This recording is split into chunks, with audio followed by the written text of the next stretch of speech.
So I'm now going to once again do the live streaming. I'm going to get the link. I'll drop it in here. We can all drop it into our Facebooks and different things once we get it all started.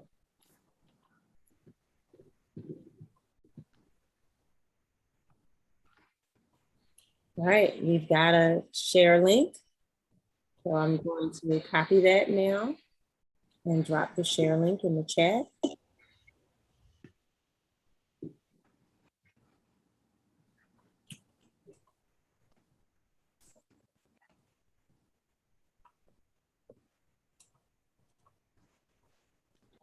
Day is day 7. Day 7. So again, today, this is the Black August Power Hour, and super excited to get started here on our day 7. We've been doing this every day from August 1st, and we'll be doing it through to August 20th. And Black August is a time of remembrance of our fallen martyrs in the revolution, our political prisoners, and our revolutionary leaders. Is a time of study, training, fasting, and fighting. And so in that spirit, we have decided we wanted to study collectively and create a space where we can come together to do some training and some studying together. And so we're going to get started on today, day 7, the 7th of August, which is also the anniversary of the murder of our good brother, our good young brother, Jonathan Jackson, who was one of the inspirations of Black August, along with his brother, George Jackson. And they are not the only inspirations. We will talk about these more on August 21st when we do our virtual teaching and virtual and in-person teaching. But Jonathan Jackson was the brother of George Jackson, who wrote the book, Blood in My Eye, which we are reading over the course of these days of the Black Power Hour. And he was just 17, amazing revolutionary, whose words we also get to engage through this reading. I am Yane Indigo. I am in Lenape-Hoking territory in so-called Philadelphia. I'm going to introduce my co-facilitators. So Raphael, would you like to introduce yourself? Yeah, I could be brief. On the move, everybody. Raphael, Rochester, New York. And I'm glad to be sharing this space in commemoration of John Jackson, as well as Black August. And then also my other co-facilitator, Kemba, can you introduce yourself? Hey, peace, family. Kemba out of Philadelphia, community organizer, educator, and definitely looking forward to doing this study and workout today. Awesome. So we're going to just jump right into it, starting off with our workout. And so today the workout is being led by Raphael, right? I think I'm reading. Kimba's doing. Oh, Kemba, you're leading the workout today. All Indeed. right. So Kemba's leading us in our workout, and I'm going to keep track of our time. And so we are ready to get started. When you are ready, let me know, and I will start the timer for the first time for 2 minutes. Yeah, let's get right into it. So we always start out our workout with some stretches. We want to warm ourselves up. I want us to, do a couple of leg stretches today because we're gonna work the legs today. I'm just giving y'all a heads up. But first thing we're gonna do is let's stretch the arm out. Let's go across our chest. Oh, hold on, wait. I'm sorry, everybody. Wait for the music and the time. I apologize. All right, so we're going to start off with Maroon Will Be Free.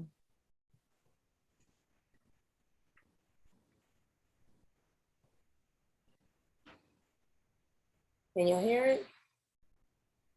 I don't hear anything. I don't either. You hear it now? All right. Hear a little something. Okay. Woo. Shake it out, shake it out. All right. As we go on these exercises too, you know, make sure you breathe in and out. Take some deep breaths. So take your right arm, go across your chest, grab your shoulder. About 10 seconds.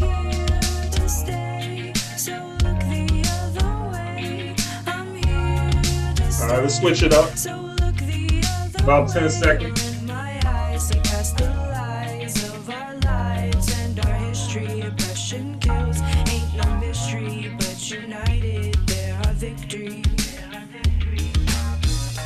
All right. So what we're gonna do? We're gonna do some like let's bend over. Let's try to touch our toes. Let's go as far down as you can to the ground. Make sure that like you're breathing in, and when you breathe out, let's go down a little further with each breath. See how far you can go.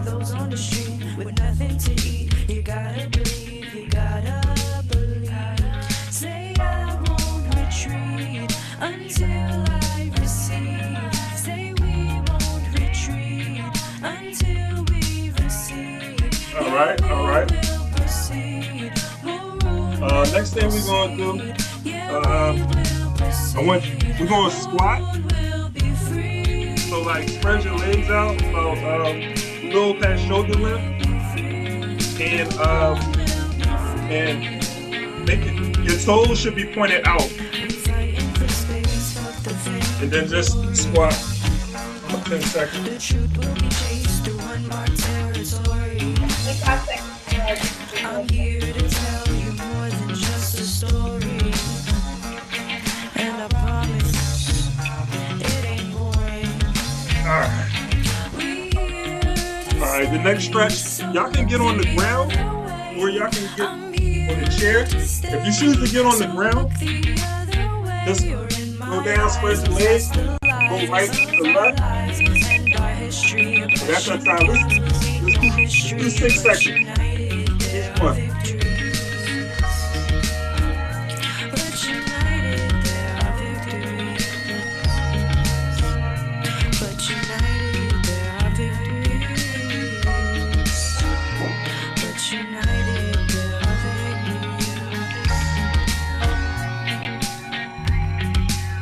All right.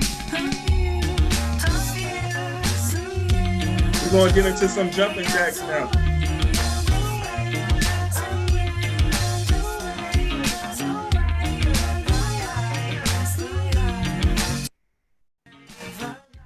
We're going to do some jumping jacks for about a minute.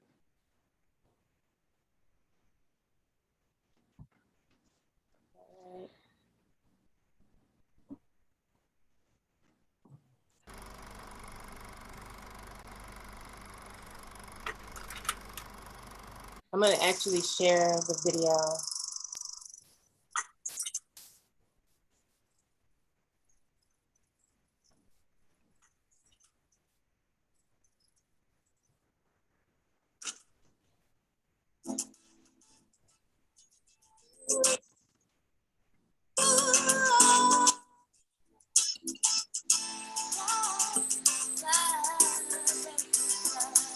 All right, when we get to the minute mark, we can start.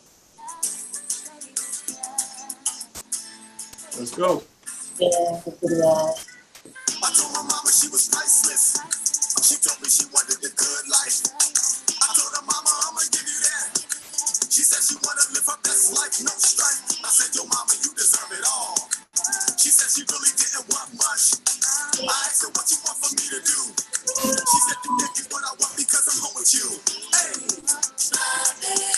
I wanna give you everything that I can. When we get to the minute mark, we can start. Let's go.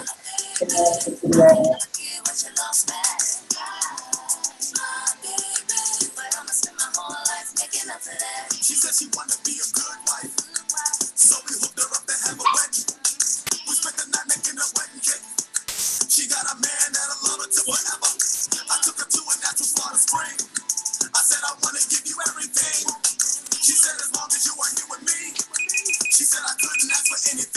You want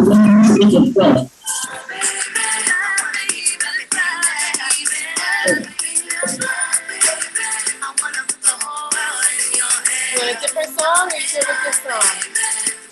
It don't matter.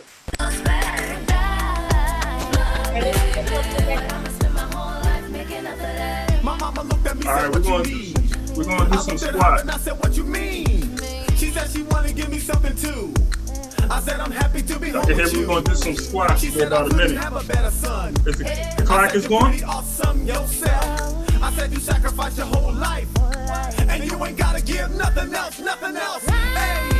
We're gonna do squats. You know, push yourself. Do as many as you can. If you need to take a break, you can take a break.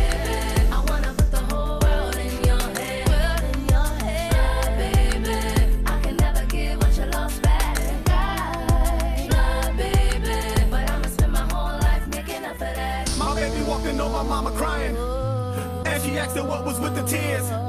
She said the whole world passed her by, cause she done been away for 40 years. My baby gave my mama good advice. She said, I know a lot you've given up, but you done got yourself a second chance, and now it's time for you to live it up.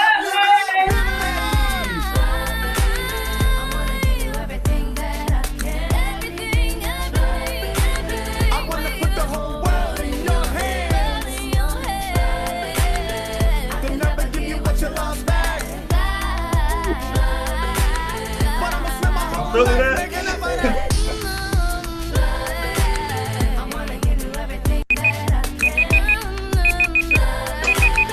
Wrap it up for yourself. Oh man. Alright, we're gonna do some kicks. Some front kicks. We're gonna do some front kicks. Woo.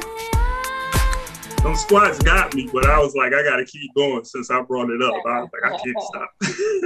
Oh yeah, I felt it too. Right on. We're gonna do some front kicks, you know, right leg and left leg, like that. We're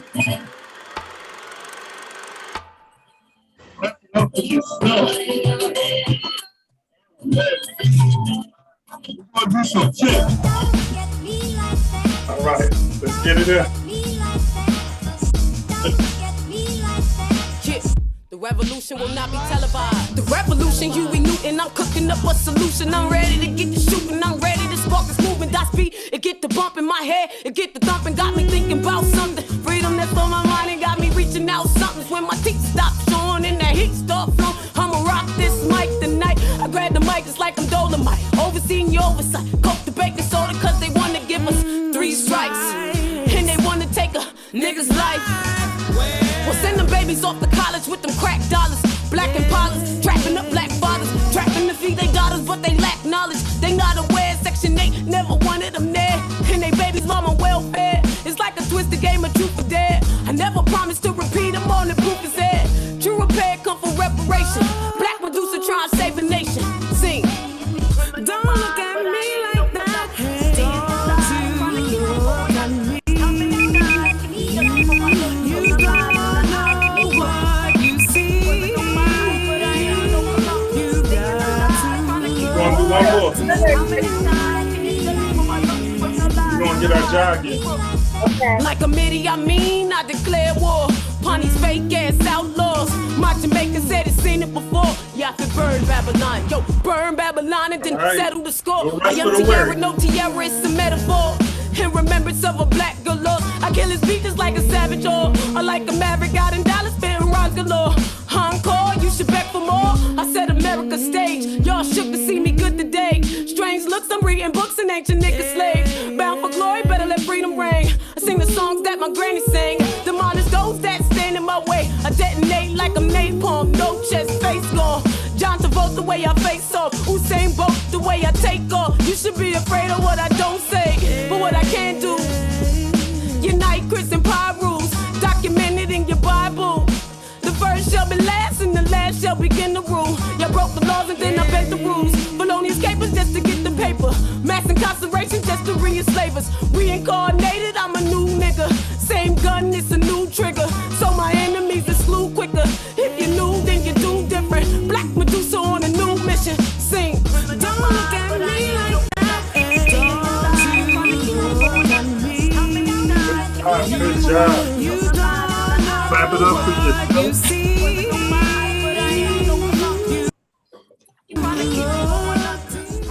All right, we're gonna have a little time for a cool down. So I'm gonna put 2 minutes on the timer while we get a little bit of a cool down, get some water, get in front of your fan.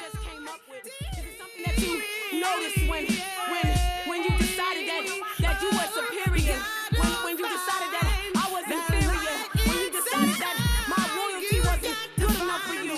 This is something that you just came up with when you saw how good my black shine in the sun.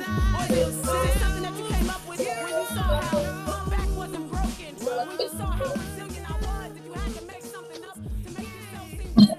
Because you know you would have While we get a little bit of a cool down, get some water, in front of your fan.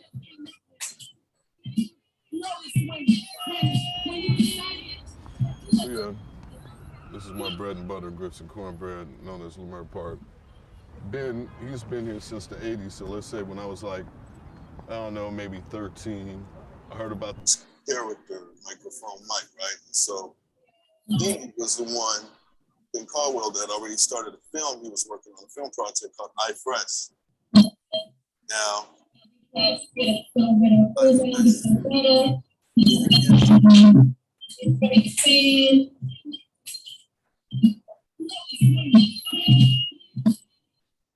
projects and I don't know,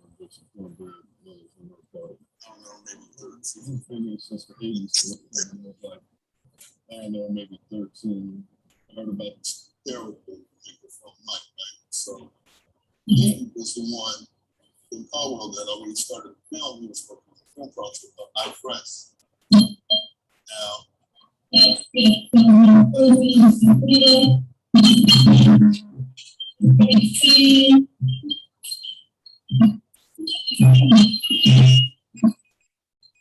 Projects and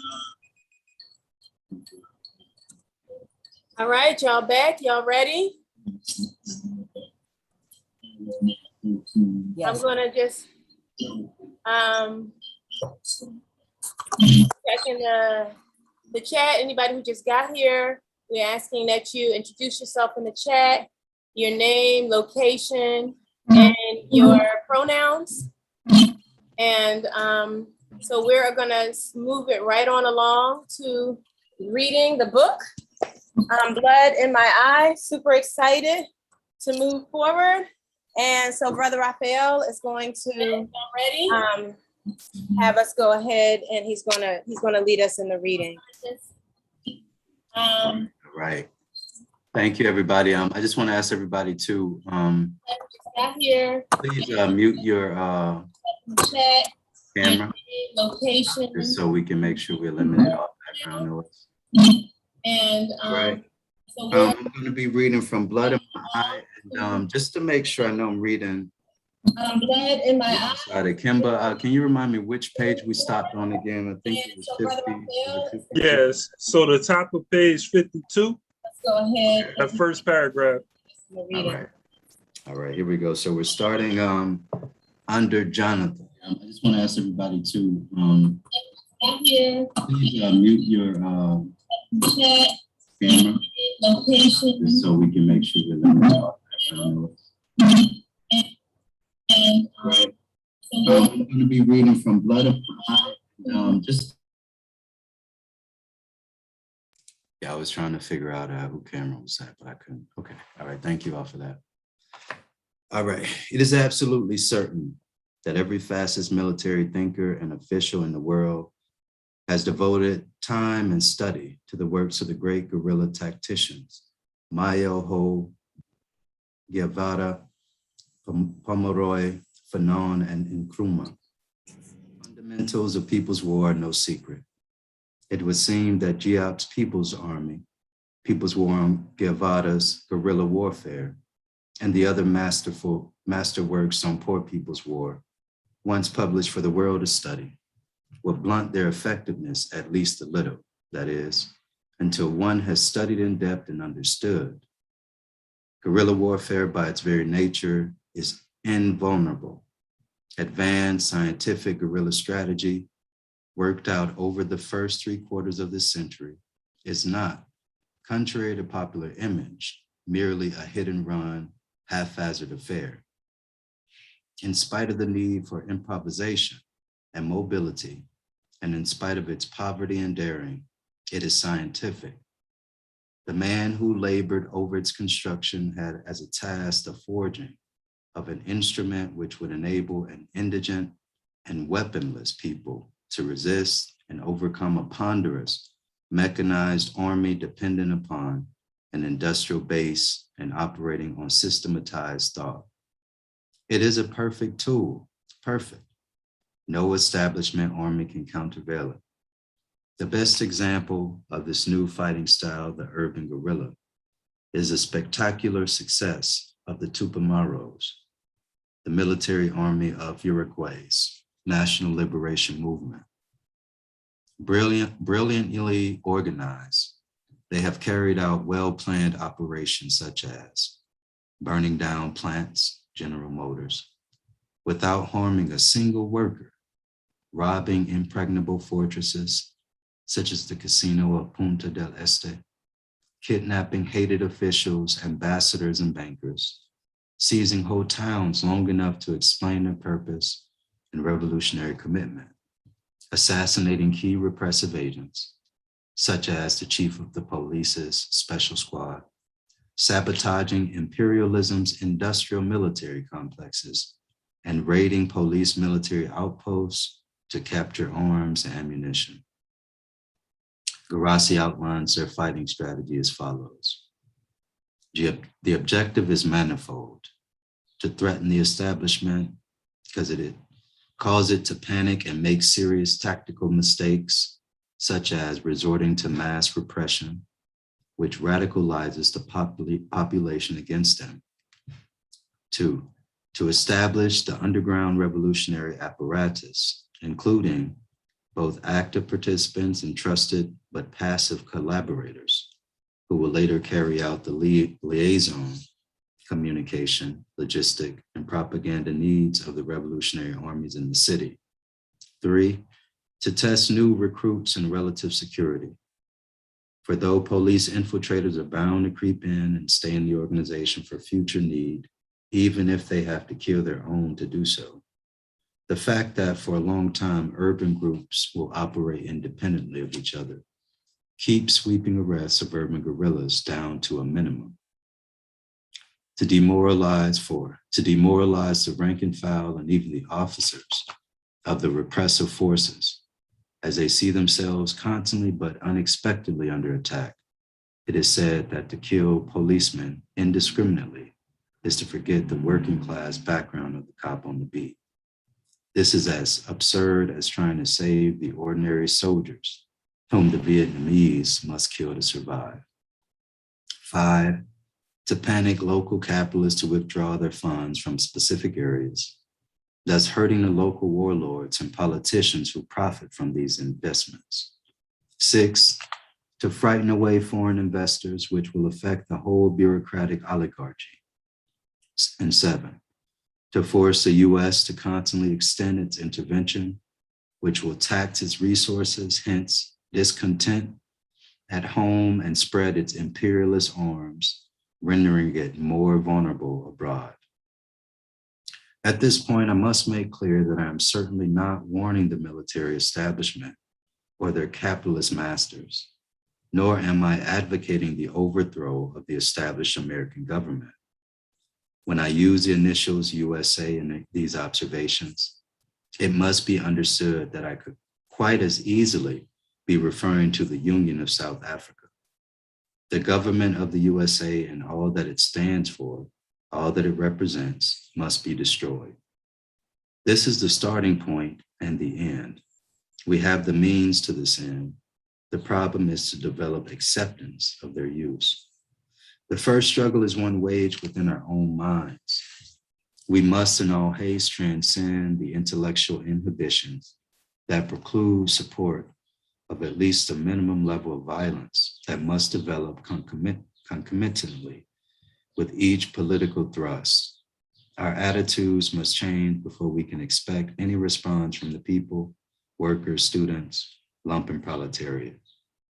We must accept the eventuality of bringing the US aid to its knees, accept the closing off of critical sections of the city with barbed wire, armored pig carriers crisscrossing the city streets, soldiers everywhere, Tommy guns pointed at stomach level, smoke curling black against the daylight sky, the smell of cordite, house-to-house searches, doors being kicked down, the commonness of death.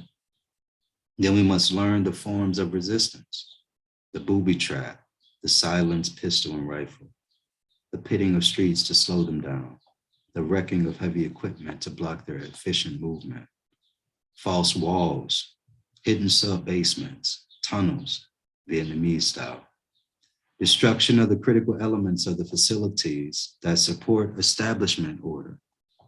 We must learn the value of infiltration. It works better for us than it does for the opposition.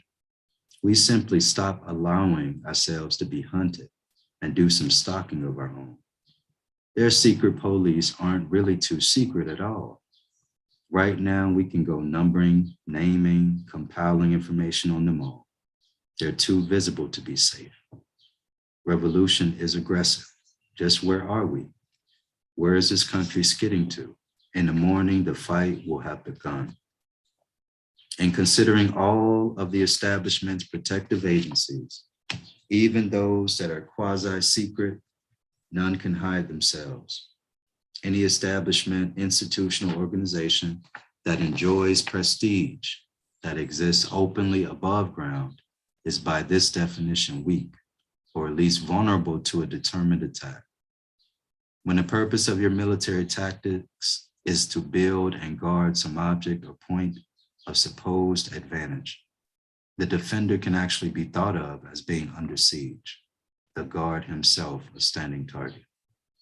The fortress and all its resources, mechanized and human, for all its imposing strength, cannot exist for long under persistent attack, deprived of the opportunity to replenish, repair, renew itself.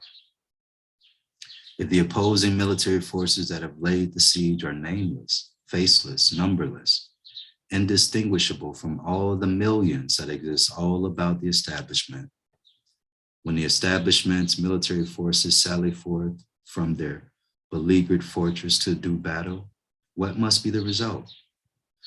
They must cause suffering to the innocent, since it is impossible for them to know us, thus making new enemies.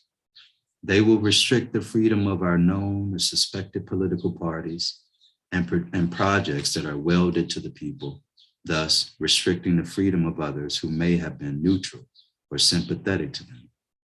They will make themselves targets for our hidden machine gun, sniper's rifle, silenced pistol, mortar, anti-tank, rocket, flamethrower.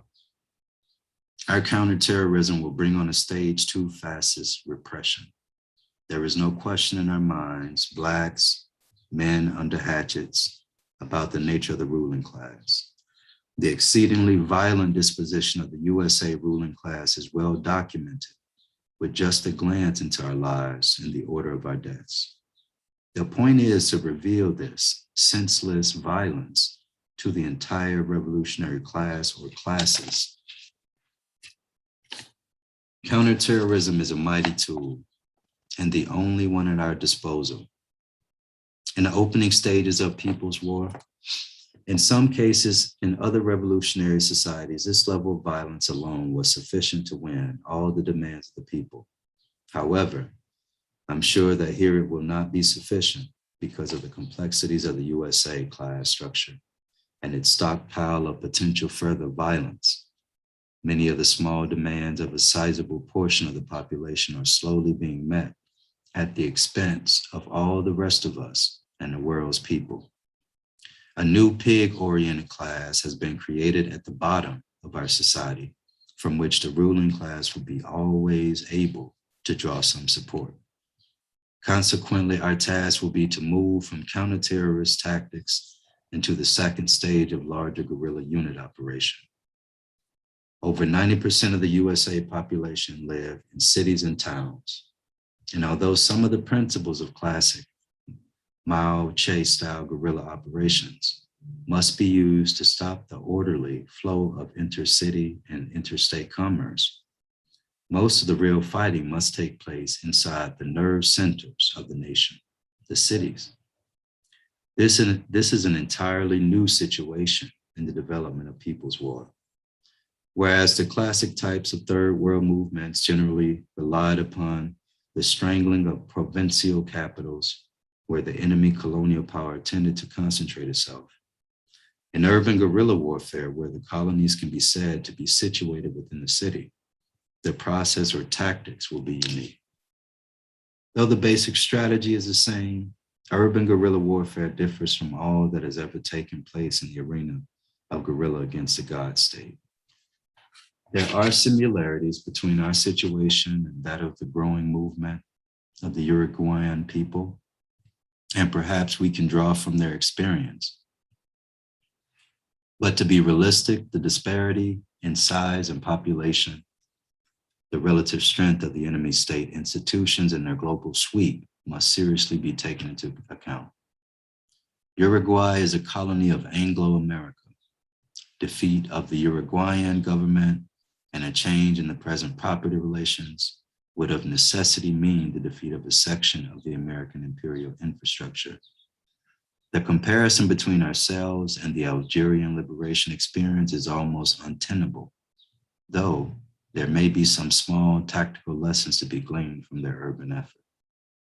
It must be kept in mind that the principal battles that led to the people's victory were fought on the countryside between massive French mechanized divisions and a classical guerrilla army of the people. The battle for Algiers was only aided by the forces within. The people's fifth column within the city of Algiers was not a model of perfection simply because the principal effort, energy, and motive forces were located in the classical guerrilla units that engaged the French expeditionary forces for control of the countryside. At issue there in Algeria were such things as crude petroleum, 62% of the nation's export, agricultural products, 18%, and some iron ore. All these basic raw materials were, of course, located in the countryside and had to be protected by the French. The war for control of the USA is unique in that its heartbeat can be stopped only by placing our primary forces in the valleys and defiles of its city streets. USA is a colonial master, the center of the imperial process, where the raw materials are worked into finished manufactured products to be recirculated back into the exterior and interior colonies.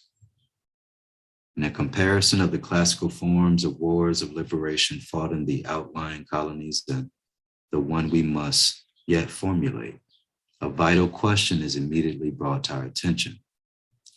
Does it work in such a totally different setting? A theoretical examination indicates that it does. In fact, urban people's guerrilla warfare may prove to be an even more effective tool than the classic type. The same advantages are present, the same possibilities, plus some that exist simply because the fight is taking place within the cities, the nerve centers of the nation. The enemy culture, the established government, exists first of all because of its ability to govern, to maintain enough order to ensure that a cycle of sorts exists between the various levels and elements of the society. Law and order is their objective. Ours is perfect disorder. Our aim is to stop the life cycle of the enemy culture and replace it with our own revolutionary culture. This can be done only by creating perfect disorder within the cycle of the enemy culture's life process and leaving a power vacuum to be filled by our building revolutionary culture. When the fight takes place within the city, the disorder will clearly be hastened. This will have an immediate effect on the consciousness of the bulk of the population and will strain the relationship between government and governed to the utmost. If the life of the manufacturing city is to be stopped, it is clear that the normal processes at least will be slowed by a convoy of establishment trucks, tanks or troops simply moving in the city's arteries, where commercial convoys should be moving. The necessary checkpoints will further slow it. Each one of the opposition's own tank shells that is fired inside the manufacturing city at the elusive guerrilla will destroy some aspect of that factory city and undercut the ability of the establishment to produce another tank shell. It will not help the fastest cause very much at all when the armored personnel carrier or Jeep patrol equipped with 30 caliber machine guns fires into a downtown shopping crowd at the elusive guerrilla who has taken refuge among them. The people just will not understand. The cities of fastest USA, built straight up and with very little real planning or pattern. The twisting side streets, gangways, connecting roofs, manholes, storm drains, concrete and steel trees will hide a guerrilla army just as effectively as any forest. There is the added advantage that just being in an area doesn't automatically make one suspect and fair game, as is the case when an establishment army unit spots a gathering, no matter how innocent, in an area where guerrilla movements have been reported in the countryside. Just being out there defines them. The fact that the guerrilla can hide himself fairly easily inside large population centers does not mean that hard work needn't be done toward the winning of popular support. It simply means that failure to gain full support for violent confrontation doesn't preclude violent confrontation. If all the elements exist that have made guerrilla warfare in its classical style an invincible weapon against mechanized, industrially based armies in undeveloped areas, they will be even more successful in built up urban American conditions. The fact that make it impossible for the establishment army to overcome the attacking guerrilla army, in spite of the availability of the knowledge contained in the master works on guerrilla strategy, become clear when we realize that after the strategy is understood by the guerrilla chief, the tactics applicable to his particular military problems are a product of his imagination alone, a constant creative improvising.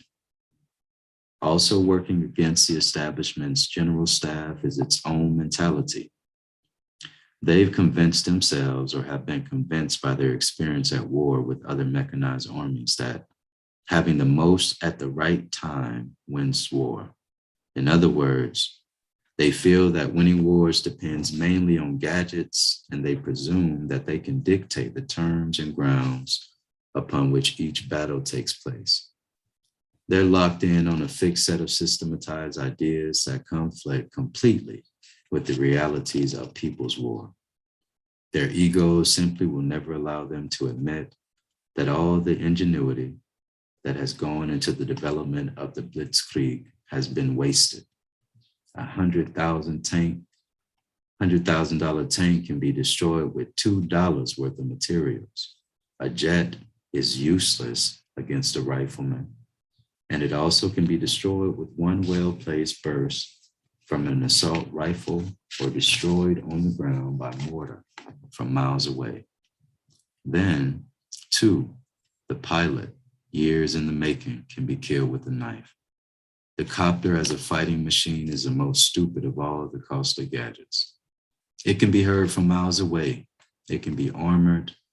A 10-cent bullet can render it useless. All of these contraptions require liquid fuels that will stop flowing when the production of all the other commodities stops. Fighting really depends upon the people and small, easily machined portable weapons. Another factor that works to the advantage of the guerrilla army is time. The establishment forces cannot survive the prolonged unrest that is steadily building. Profits fall, the point of diminishing returns is eventually reached, and from there, the establishment force and energy goes into its last stage of life. While our new revolutionary culture is building, musical chairs where each go round excludes some element of their control factors. The objective, I repeat, of the destruction of a city-based industrial establishment and its protective forces is to create perfect disorder, to disrupt all of their interacting processes that allow them to produce and distribute goods. And this can be done from within the process much more easily than from without. Really, there is no possibility of an established government ever overcoming a determined internal enemy. By their very nature, the holder or owner and his guard are exposed and vulnerable. A comparison between their mode of existence and that of the people's vanguard elements employing all the subtle scientific principles of urban guerrilla warfare will demonstrate clearly where the real power lies. All right, I'll go ahead and stop there, and I will turn it over to you, Yane, for facilitation. Thanks so much. This was a great read. And so really excited to get into this discussion. We've got 15 minutes in this hour. We have stayed over a little longer when the conversation warrants it. And so we may do that today. I know that Brother Raphael definitely has to leave at 1 o'clock. But let's get to it. How did people feel reading this? And just as it relates to that 1 o'clock time, anybody who has to leave at 1 o'clock, you can just drop a note in the chat. You're welcome to go. And if people want to stay after that, we'll gauge it when we get there. But what were some thoughts in response to what we just read? Some of this is part of what was quoted in the preface, and this was interesting hearing you read. It was read again in the same voice, and Raphael read the preface and read some of this material again. Is there anything in particular that stood out to people as it relates to these pages or the connection between these pages and the discussion that we've been having over the course of this first week of reading Blood in My Eye? While you're gathering your thoughts, I do want to reiterate, as we will every day, that again, we're not experts in this. We came here because we wanted to learn in community. And this is not everyone, all of the co-facilitators' first time reading this book, but this is my first time reading this book. And so some of you may have much more experience with it. This may be your second or third time reading it. All of your insights are welcome and equal. We're here to learn together and teach together.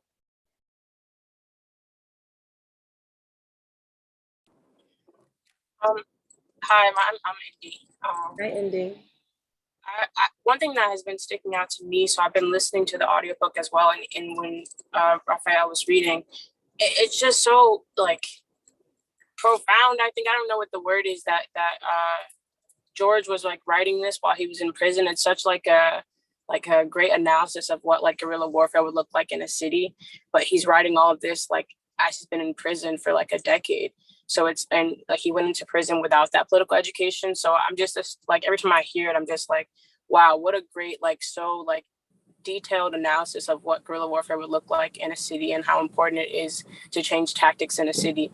But like how profound to be able to write that and have that analysis from prison. So that's just like an overall like general comment, like it just blows my mind every time. Thank you, Indy. Yeah, I agree that there's so much, which is why this book is consistently studied, which is what I imagine is why this book is consistently studied. There is so much that is discussed and with such specificity and instruction in this book that you don't really find in a lot of places. I don't know where else you could find it in things that would relate so well to our current reality, as opposed to being like a historical text. So yeah, I appreciate that comment. Raphael? Yeah, I just want to add briefly too, on page 59, he talks about our strategy, and aim being perfect disorder, and to really disrupt the life cycle and trying to replace it with our own life cycle. And I guess when I hear that, it really it kind of points back to strategy and solution to me. And I find it, as he says, urban guerrilla warfare is even more effective in the city state than it would be in an agricultural zone. I think there's a lot of space to begin trying to apply some of these practices and principles in our demand for justice. So I don't know, I really value his notion and understanding of perfect disorder. Thank you. Yeah, anybody else had any thoughts? As the people who have been co-facilitating, we kind of hold them back a little.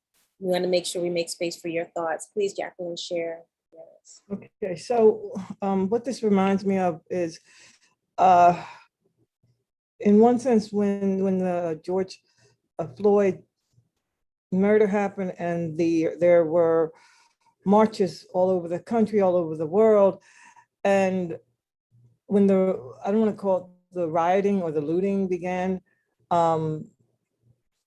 it was different this time because it wasn't so much, it did shut down parts of the country, but it didn't explode in the inner cities or the ghetto, but they went out to Burbank, they went out to destroy, it was sort of like, they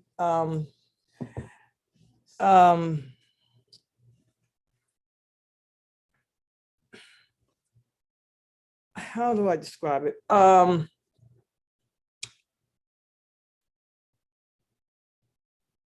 When he was murdered and that we all witnessed the lynching through video, it was consciously, it was a conscious effort to stop everything, is what I'm saying.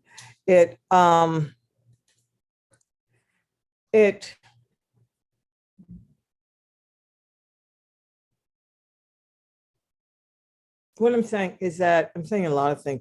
What I'm saying basically is that it has to be planned, like George is saying, that whoever the various entities were who helped to bring about those various demonstrations, it was extremely powerful and it definitely scared the powers that be.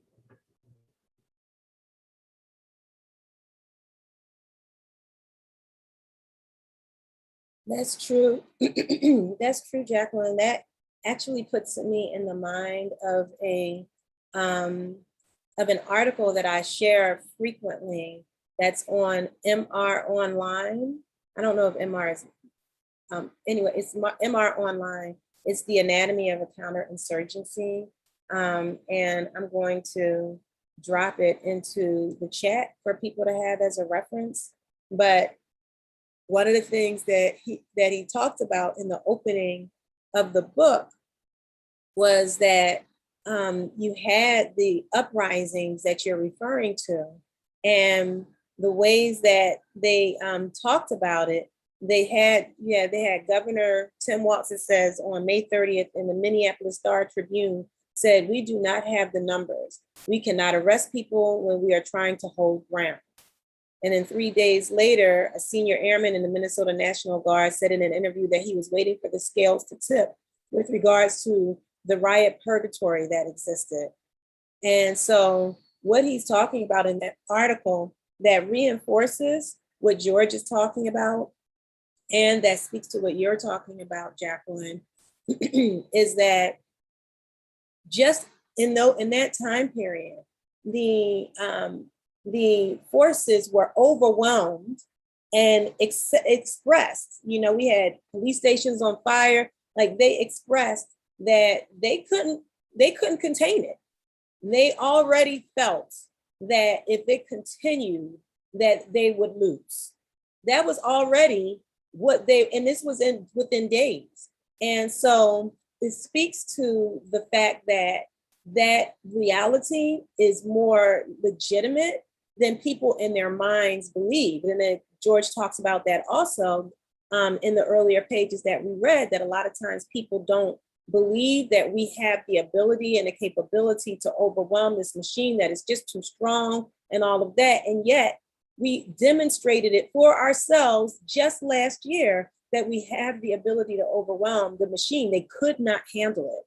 So one of the things that I'm curious about is how we can learn from that. What can we learn from that as it relates to our ability, not just knowing that we can overwhelm them, but how do we use that knowledge?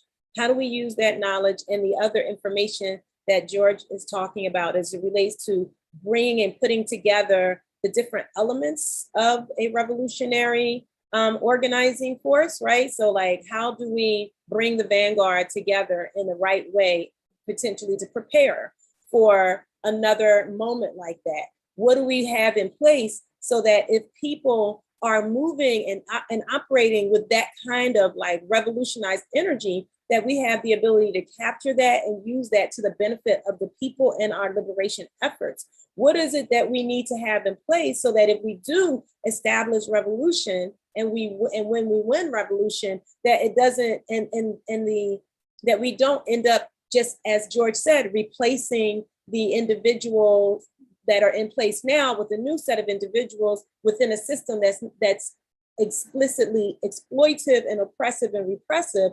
What is it that we need to be building in order to ensure that when we destroy what is here, that is replaced with something that is new, that actually cares for the community and takes care of everyone?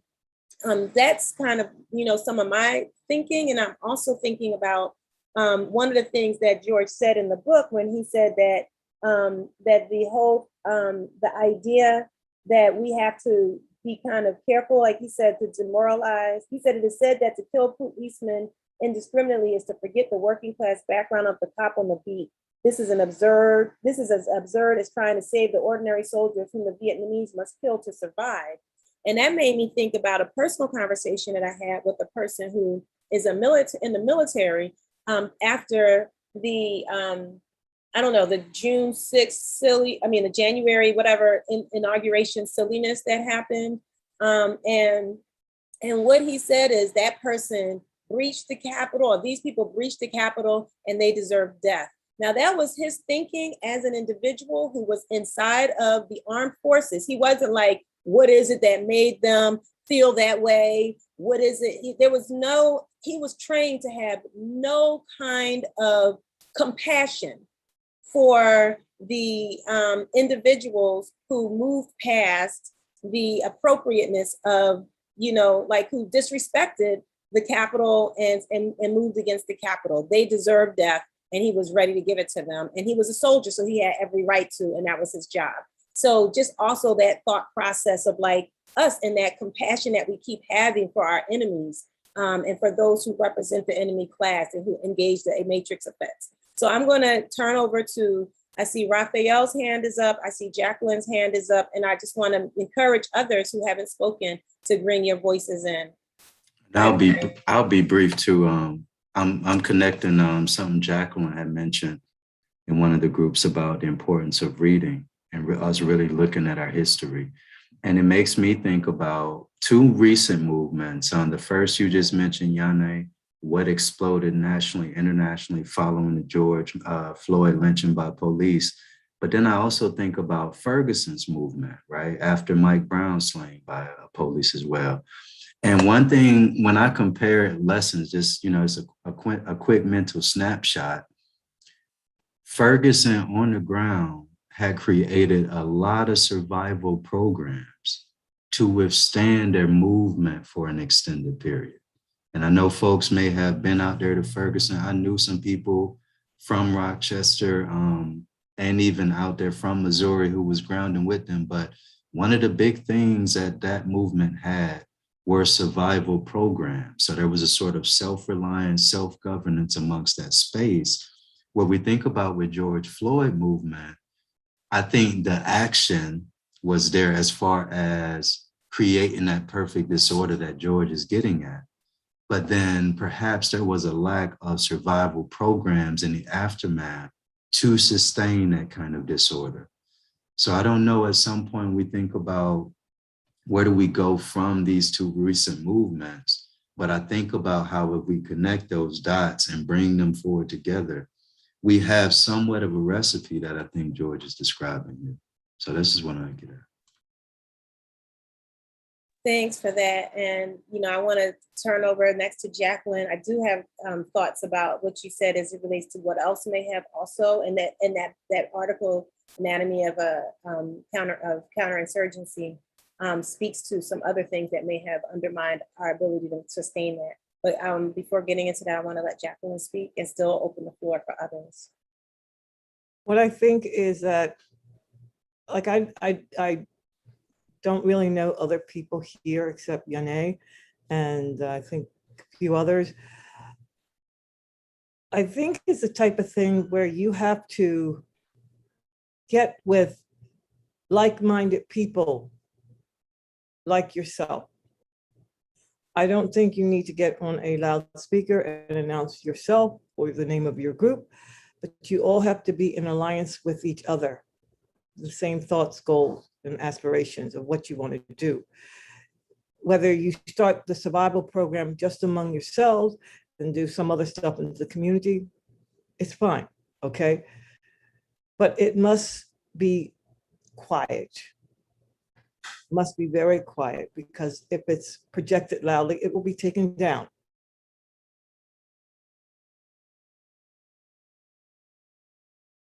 Right, absolutely. And that's one of the things that George talks about, is the importance of having discretion, and having things that are underground. He talked about that in some of the earlier pages. I don't know if Jacqueline was finished or if she just froze. So maybe she'll end up coming back and had more to say. In the interim, I would like to reference a portion of that article. So there's the United States military has Joint Publication 324, Counterinsurgency, and it defines counterinsurgency as the organized use of subversion and violence to seize, nullify, or challenge political control of a region.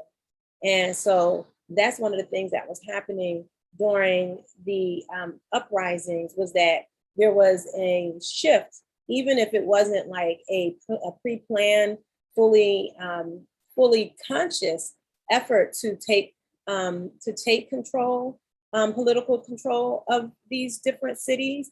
That is essentially what people were doing and disrupting. They were laying the groundwork for there to be a shift in who had political control of the region. And counterinsurgency, which is, they also use the reference coin, counterinsurgency is considered a form of warfare. And it says in that manual that it is distinguished from traditional warfare due to the focus of its operations and its strategic purpose. So the focus of its operations is a relevant population, and the strategic purpose is to gain or maintain control or influence over that focus and the support of that relevant population. And they do that through physical, psychological, and economic methods. And so when we talked earlier, and George talked, because George brings up that misleadership class, we've talked extensively about that misleadership class. So what you end up having is we have people who were leading people from this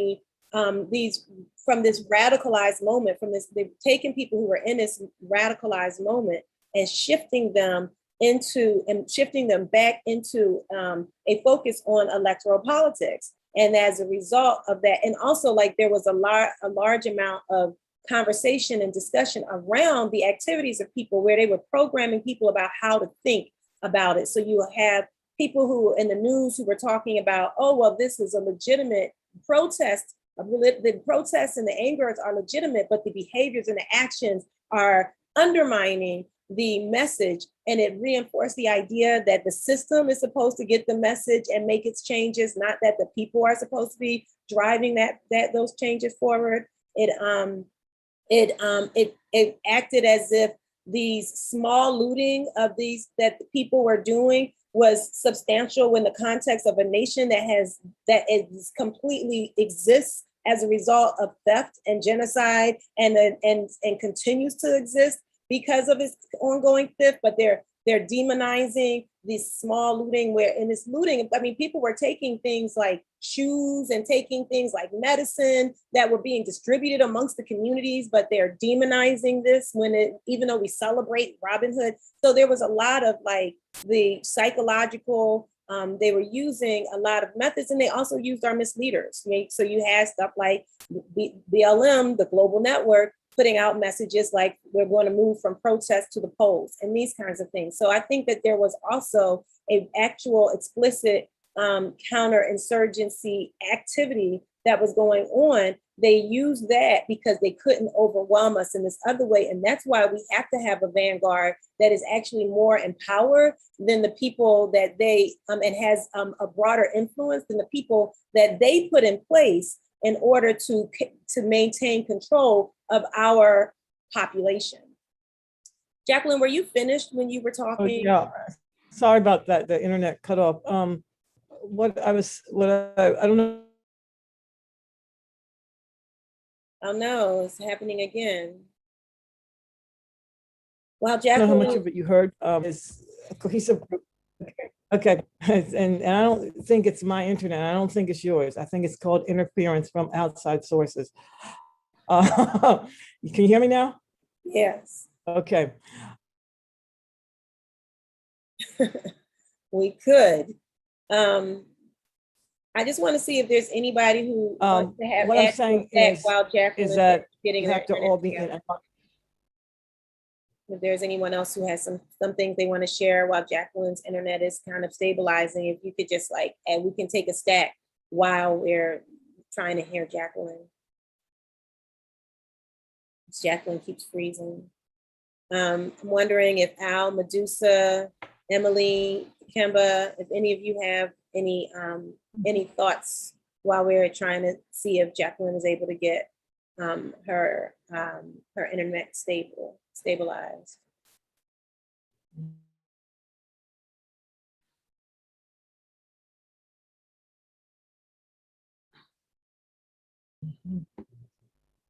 Hey, Kemba, did you have any thoughts?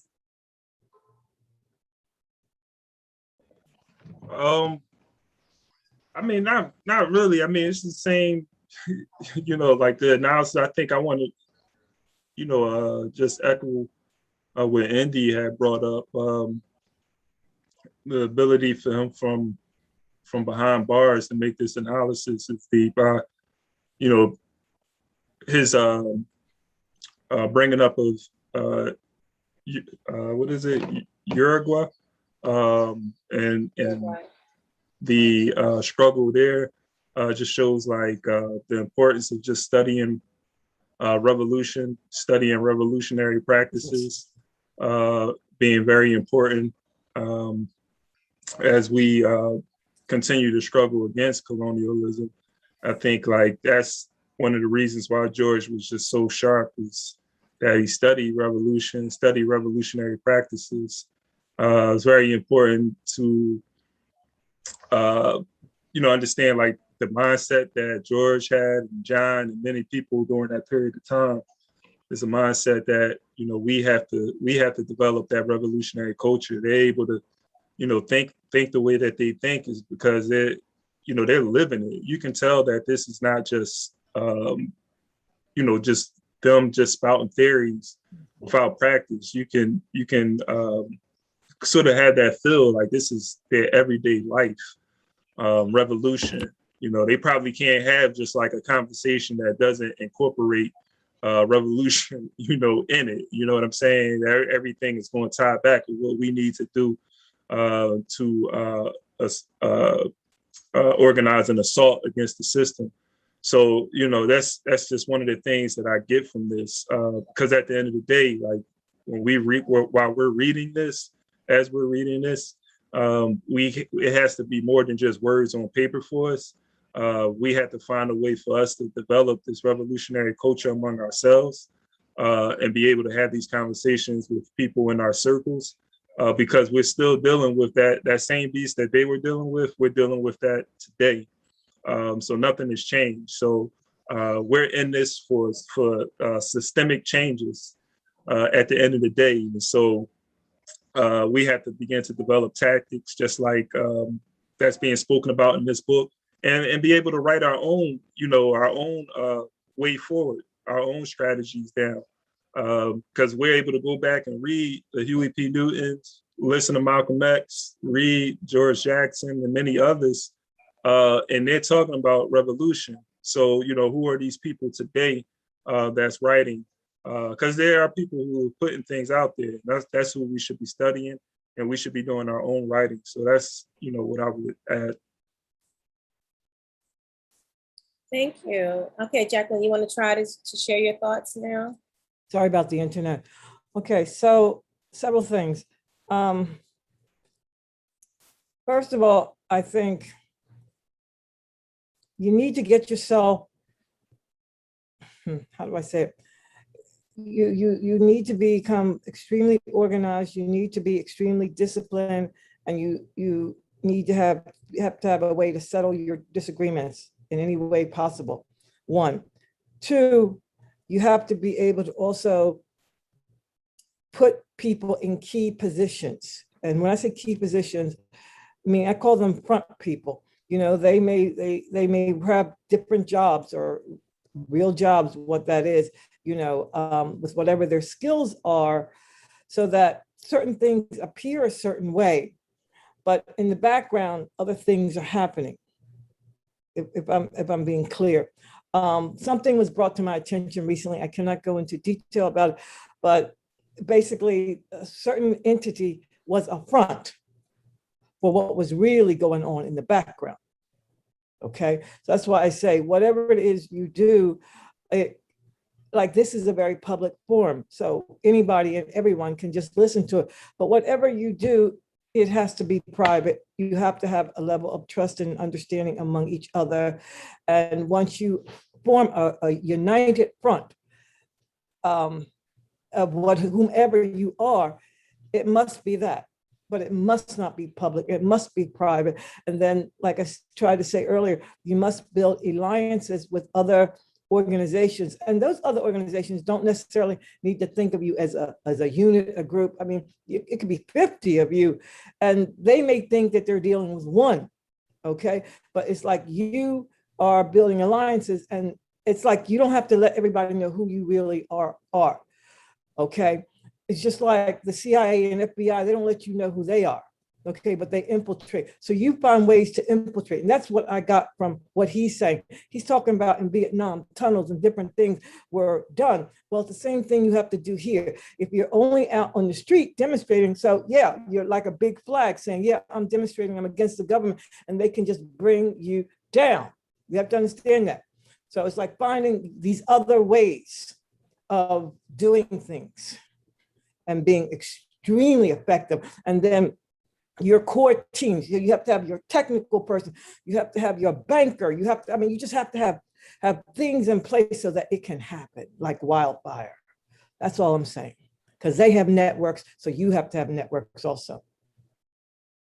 Appreciate that. And actually, that was a bit of how, we talked about, we heard about and read about how, like, during the time that King had that particular leadership, that King was not like, he didn't take like control. He wasn't like in control of like the movement. He wasn't the decision maker and pulled all these people behind him. There was a community of people who decided that they wanted him to play that kind of frontman role. We're not doing that. We do have people who are being placed in this place of like leadership of the movement spaces, and they're being chosen by our enemies instead of being chosen by us. The vanguard actually should be making those choices. And I think that there may be a call for us to actually begin to think about that and make sure that those are individuals who are accountable to us and not accountable to the system that we're fighting, which is what we are finding now, that all the people who are on the covers of the magazines and on Grammy and, all of these different places are not actually appointed by the community, not appointed by the revolutionary movement, and they are not accountable to us and they don't listen because they have their calling or their marching orders and they don't come from us.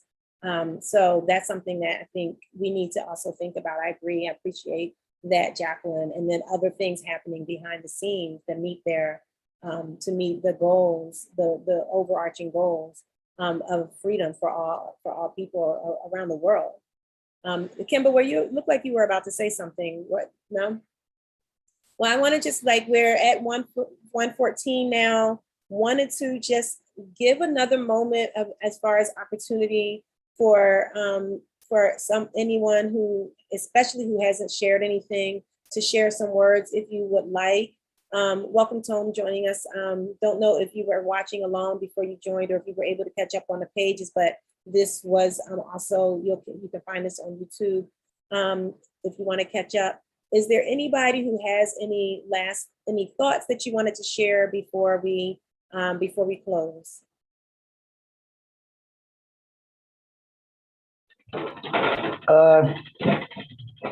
I want to say I agree with Jackie. You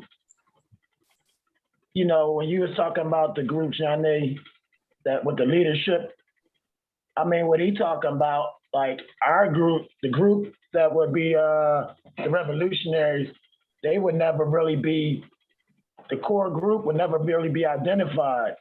So the front men would only be picked by, say, us, and put in that place and be like, sort of like the spook who sat by the door, basically, more than like the Black Lives Matter or any people that's like promoted by the establishment. So yeah, I just think that, you know, this conversation we having is definitely helpful and I enjoy it, but the real, I mean, and I think it's a hell of a lot of information that George put in there, like those thought processes of on down to how do you strike, and, you know, so what I keep finding myself going forward to, like, trying to think ahead, like if it was a revolution, how do you keep it secret? How do you keep it from being infiltrated? How does stuff get done and you keep a network going, you know? And what do you base the whole thing on that everybody can get behind? I know he was saying you have to base it on the basic needs of the people. But what could that be universal that you can rally people behind, you know? So, I mean, just as we read, and I read the book a long time ago, so I'm purposely not going ahead and trying to just read along so I can just develop the thoughts all over again, you know, and fill it out. But that's why I find myself just really thinking of a real revolution, like thinking about how like the Panthers and all these groups before were stamped out and were infiltrated by the state. Like, what could be, how could you have a secret arm of a political face without being infiltrated in this day of technology? You know what I mean? Like, it just, you know, that's my thought process as I read from what he's saying then and looking at the landscape now and just trying to think how it worked. But he's giving gems as we go along. So I find everything, you know, like even today, just the parts where he were talking about just striking down like how you could destroy equipment and stuff and just cause panic in there, and how that could start garnering support from the common folk that probably side with the law, you know, now. But I don't know. I just think that it's really good that we're reading it, but I just know that any real work has to be done in total secret, and it has to be protected for it to keep going. You know what I mean? That's all I thought. Yep. Go ahead, Jacqueline. Okay, one more thought. Thank you, Al Green.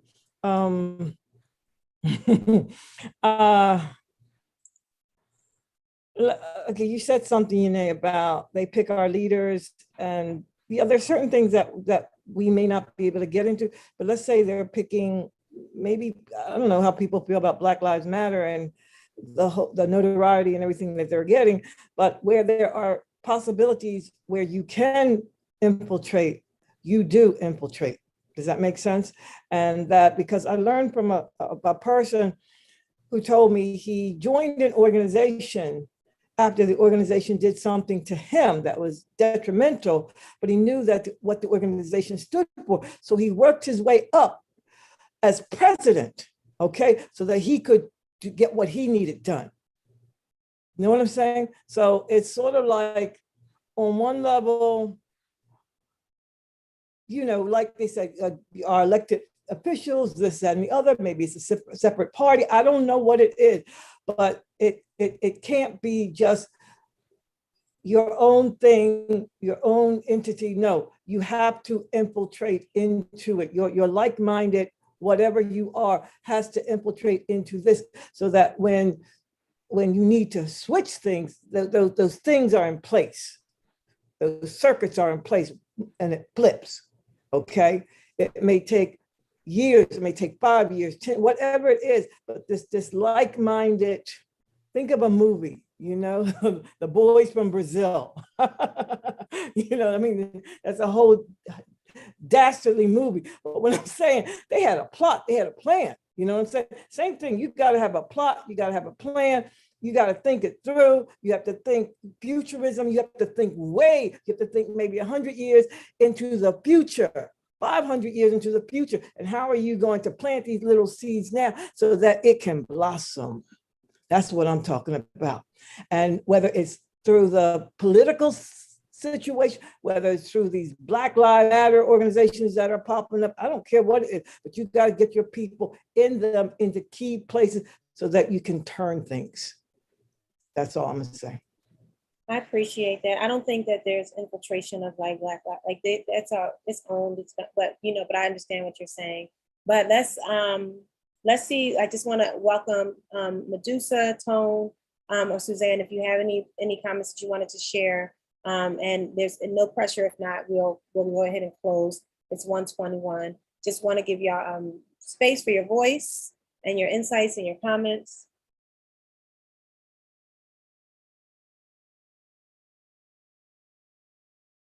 Okay, so with no further commentary, just want to appreciate Brother Raphael, who's been guiding this process and co-facilitating. Had to leave for his next meeting, but he is, you know, just want to appreciate him. Wanted to invite Brother Akemba, if you are still there, to just offer any closing thoughts. And then if there are no other objections, then I will end the live stream. It seems that Akemba had to step away. So are you there? I'll just say, you know, peace and power to the family. See y'all tomorrow, you know, hopefully. And continue to share and invite people as well so they can join us in this you know, 21-day study. Yeah, we got the virtual sit-in coming up on August the 21st. So, you know, we want to build up to that and get as many people involved as possible. So, yeah. Yes, and we also want to just, if you do invite people, please share with them either the flyer with the registration link or give them the registration link directly, or invite them to the Facebook event page.